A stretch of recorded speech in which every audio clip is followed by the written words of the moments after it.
Vážené dámy a páni, dnes budeme hovoriť o 10 miliónovom zlyhaní na ministerstve školstva. Totiž ministerstvo školstva investovalo zatiaľ vyše 10 miliónov eur nielen do zbytočnej veci, ku ktorej existuje systém, ktorý funguje bezchybne, efektívne a mnoho rokov na Slovensku. A my namiesto toho, aby sme zdokonalovali veci, ignorujeme to, čo máme a budujeme niečo nové, čo nefunguje, čo ide zle, čo zamestnávalo už doposiaľ 10 000 hodín ľudí, a to sme len v prvej z 3 kapitol. O čo presne ide? Hovorím o e-prihláškach na portáli iEdu, ktorý ministerstvo školstva zriadilo. Pozrime sa, kde sa zatiaľ nachádzame, čo je zatiaľ za nami. Vo februári si mali podávať rodičia prihlášky preferenčne cez tento nový systém e-prihlášky na stredné školy, teda pre svoje deti na stredné školy. Do 20. februára to museli stihnúť. 1. apríla, príznačný termín, už teraz v stredu sa má spustiť tento systém e-prihlášok pre deti, ktoré sa budú zapisovať na základnú školu do 1. ročníka a potom 1. mája na materskú. Dnes môžeme zhodnotiť, ako vyzeral ten prvý krok pri prihlasovaní na stredné školy. Čo nám sľubovalo ministerstvo? Že to bude jednoduché, rýchle, že stačí jedna prihláška na viac škôl. Prosím, nemyslíte si, že deti sa na Slovensku prihlasujú na 7 škôl. Z jedného typu sú to vždy 2 školy. Je otázka, či sme potrebovali vyhodiť 10 miliónov eur na to, aby sme miesto 2 elektronických prihlášok na pár klikov, ktoré už teraz v systéme máme, museli vybudovať niečo, kde sa dá jedna prihláška podať naraz na dve školy toho istého typu.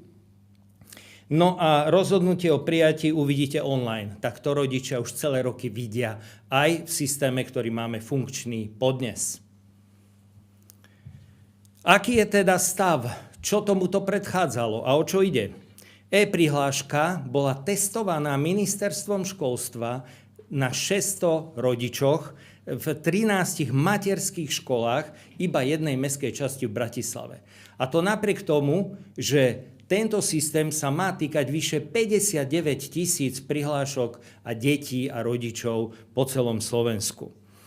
1. apríla, ako som už povedal, sa spúšťa systém e-prihlášky na prijímanie detí na základnú školu. Predstavte si, že ministerstvo školstva 16. marca publikovalo príručku, ktorá má 131 strán, a keď tam hľadáte tú najdôležitejšiu kapitolu, kde má byť popísané, ako budú tie deti zoradené do poradia a na akú školu budú prijaté, ak by si náhodou poslali prihlášku na viac ako jednu základnú školu, tak to sa nedočítate v tejto 131-stranovej príručke. Hoci každá riaditeľka základnej školy bude musieť písať rozhodnutie preskúmateľné v správnom konaní či súdom za prijatie tohoto dieťaťa na základnú školu. Rovnaká lotéria je to žiaľ pre rodičov a deti. Čo sa týka tejto príručky, tak môžete si prečítať citát, že v tej príručke je napísané, že informácie o tvorbe poradia nájdete v kapitole Tvorba poradia, ktorá neexistuje ani 3 dni pred spustením systému. A ten systém, ktorý sme mali doposiaľ, fungoval aj bez 131-stranovej príručky pre riaditeľov. Pozrime sa na skúsenosti škôl a rodičov zatiaľ z aplikovania e-prihlášky na stredné školy. Je to neuveriteľné, horšie, ako sme sa obávali a čakali. Ja osobne, ako človek, ktorý 35 rokov som robil v školstve, budoval som aj otec a starý otec, sa neteším z toho, že tu musím ako opozičný, ale konštruktívny politik ukazovať fatálne chyby tohto systému. A tu ide o deti.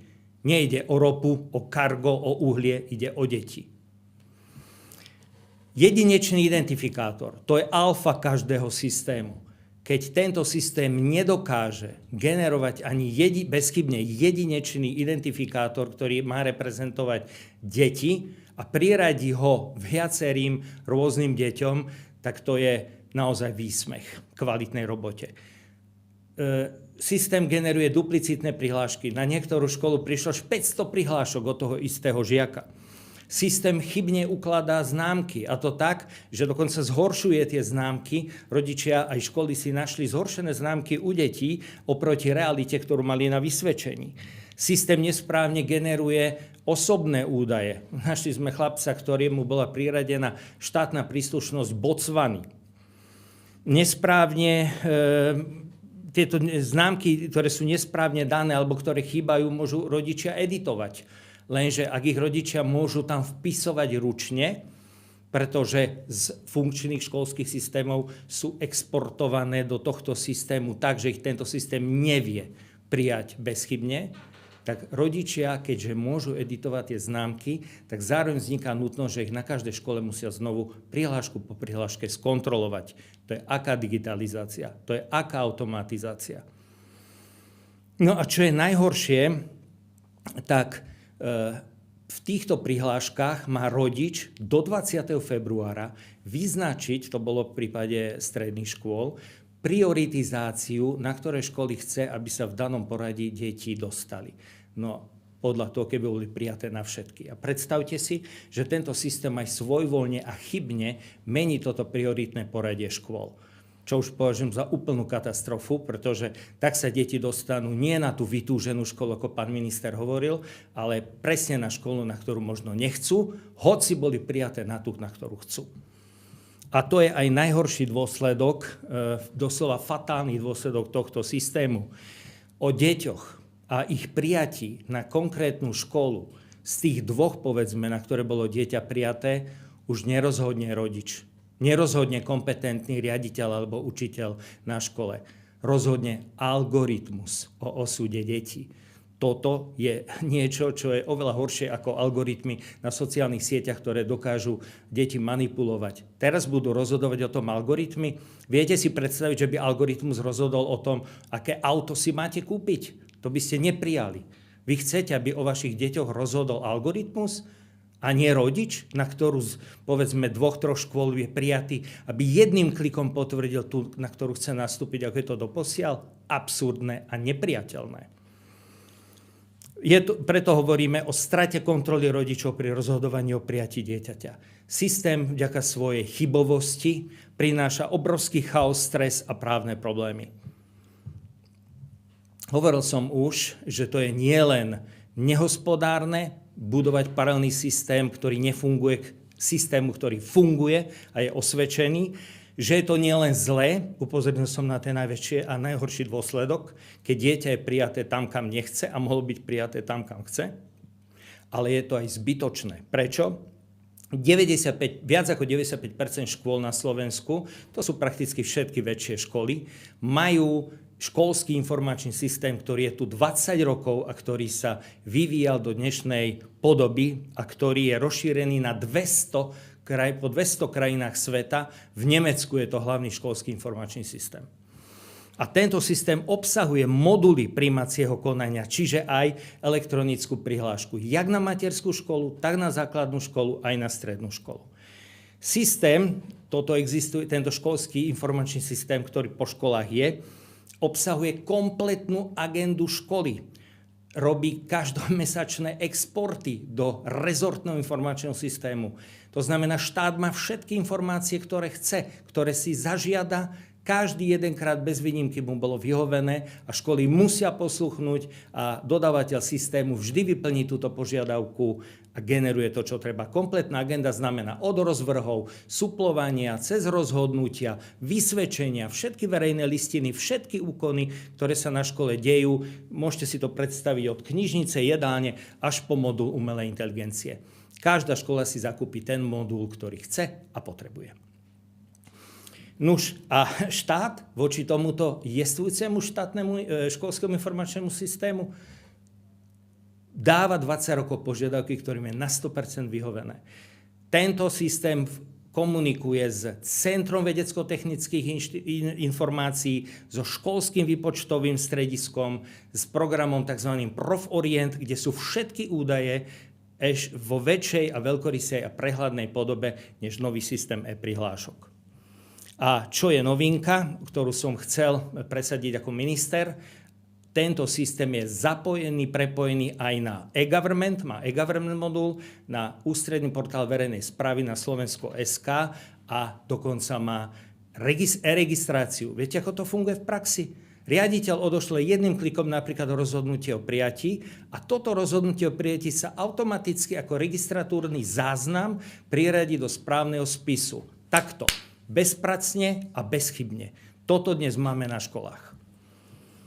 A že to nie je nejaký šuplikánsky produkt nejakej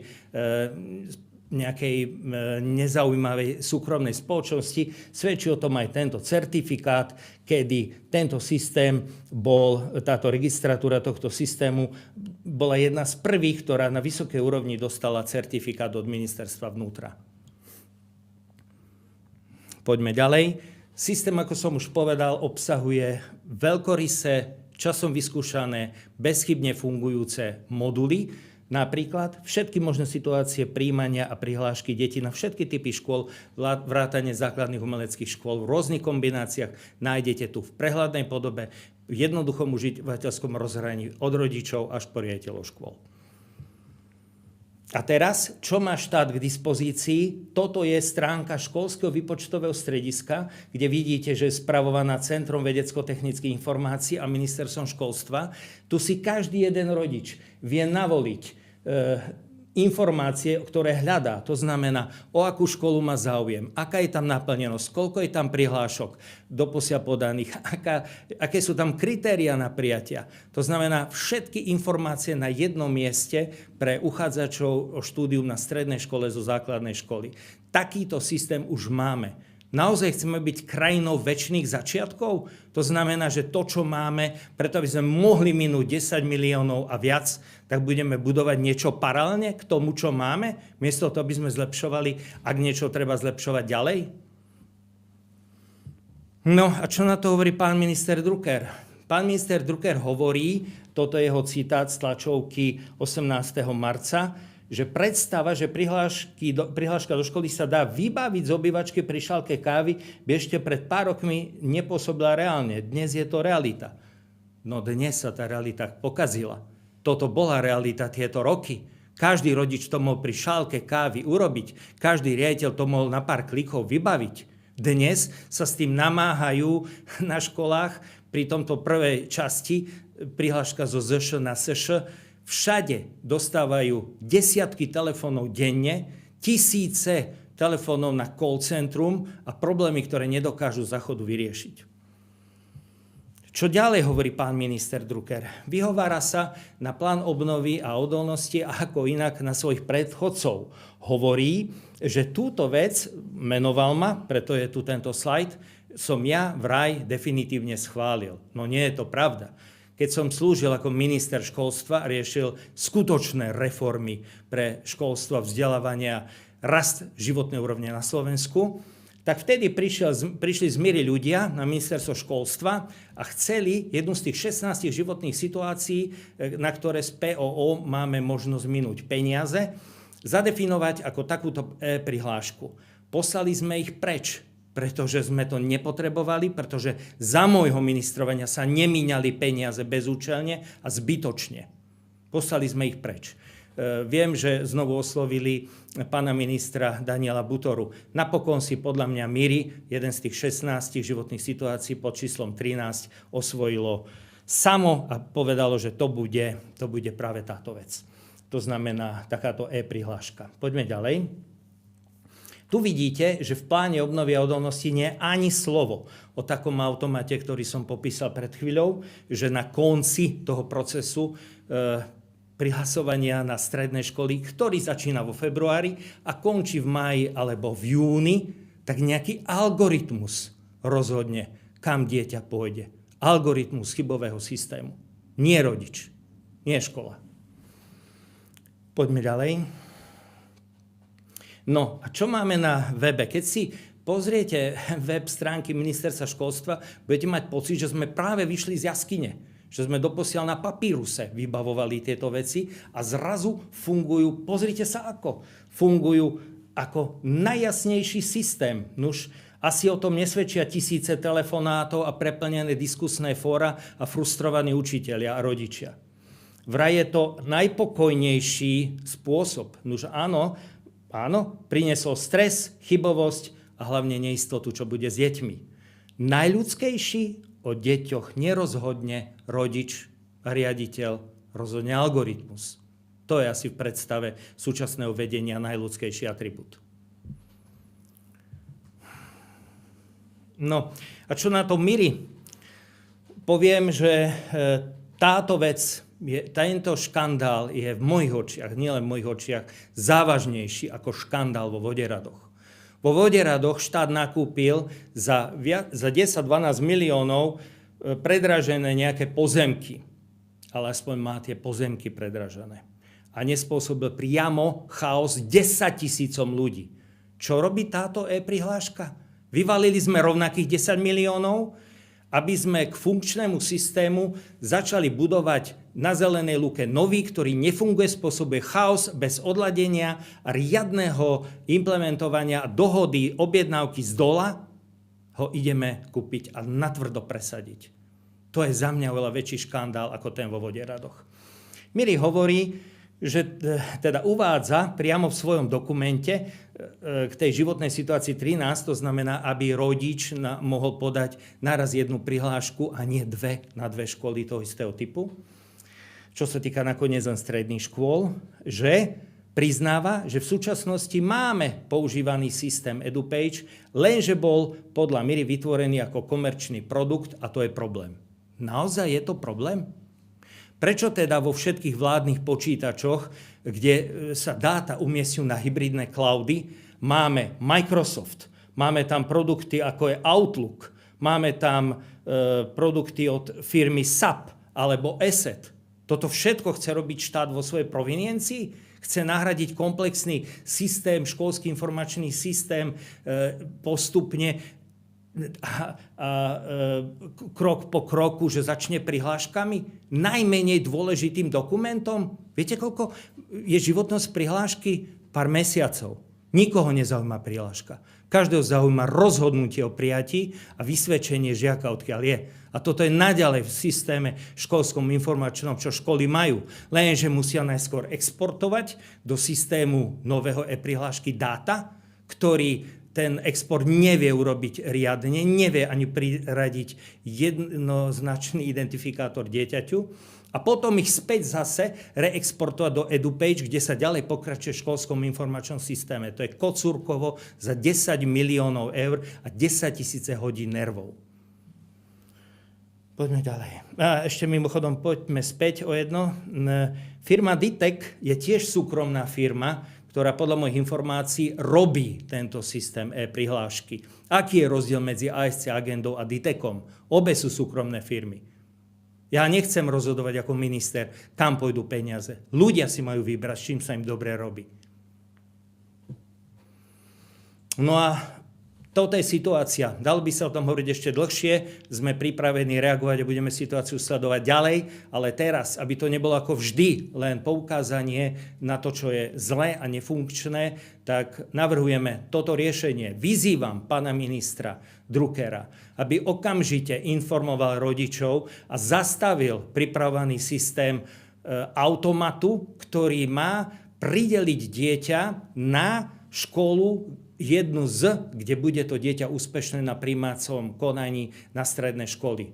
Toto rozhodnutie musí urobiť rodič na základe toho, ako riadne vyhodnotili prijímacie skúšky tie školy. Toto rozhodnutie patrí rodičovi. Prosím vás, rodičia, 20. februára bol deadline, keď ste podali prihlášku. Do mája alebo júna v prípade druhého kola sa udejú 3-4 mesiace udalosti v živote mladého človeka.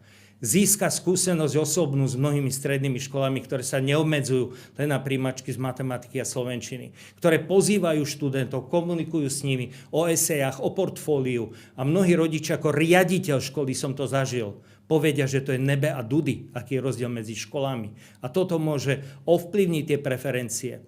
Vy ste dali do 20. februára nejaké poradie škôl. Toto poradie sa môže oprávnene, legitímne do toho mája, júna zmeniť vo vašich očiach, najmä v očiach vášho dieťaťa.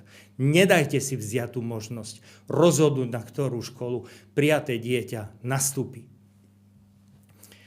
Chceme teda, aby rodičom nebral pán minister právo rozhodnúť, na ktorú školu nastúpi, a ďalej, aby sa nemíňali peniaze, čas a práca na budovanie paralelných systémov. Toto je opatrenie v čase konsolidácie. KDH navrhuje, aby sa služby a práca zdieľali, aby napríklad sa mnohé veci obstarávali spoločne a nie na každom ministerstve zvlášť.